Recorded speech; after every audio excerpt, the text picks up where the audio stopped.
Hi guys! In this lesson we will install Postman and we will talk about the functionalities of it. First of all, let's download it. We can find the download link from Google searching easily. We can search it like download Postman, or we can search it according to our operating system. For example, download Postman for Mac or Windows. Then from the Postman page we can easily download and install it. Actually no extra configuration or installation steps, so we will install it with default settings. Then it will be accessible from our computer. Postman is an API, application programming interface development tool, which helps to build, test and modify APIs. Almost any functionality that could be needed by any developer is encapsulated in this tool. It is used by over 5 million developers every month to make their API development easy and simple. It has the ability to make various types of HTTP requests, such as GET request, POST request, PUT request, patch request, option request, delete request, etc. Whatever we need about a HTTP request and HTTP response, Postman provides it.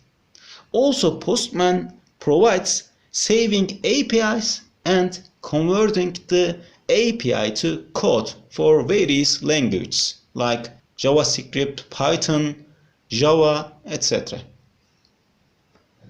Let's use it with example API calls.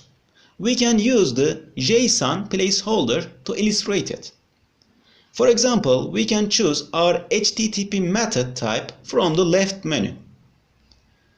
Just to the left of it, it's a drop-down button which has all the various HTTP methods as options.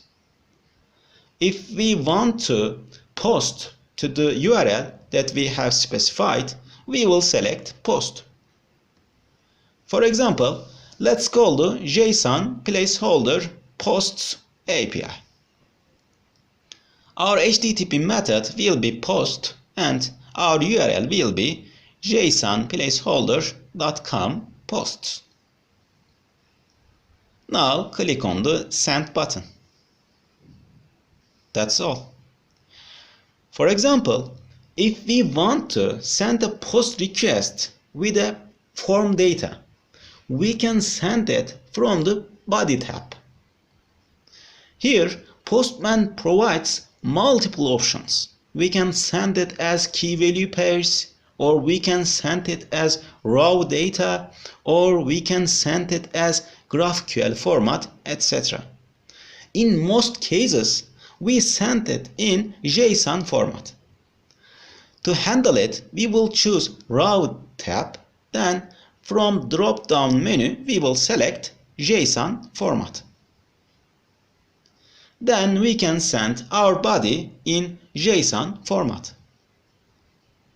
To illustrate it, we can write some random things. Also, we can send request headers easily in Postman. From the headers tab, we can describe our header with a key value pair. For example, we can describe a user agent, authorization, host, connection, content type, etc. Also, Postman provides many authorization types. For example, bearer authorization, basic authorization, API key authorization, etc. For example, if we choose basic authorization, we need a username and password. And Postman wraps these credentials with base 64 encryption, then sends them as authorization header. The other cool feature of Postman is we can convert our API calls to other languages. To do it from the right code section, we can choose our desired language. At this point, Postman serves tons of options like Java, C#, JavaScript, Node.js, etc. Like you see, Postman is a really cool tool. We can talk about it deeply, but this will be enough for the beginning. That's all. Thank you.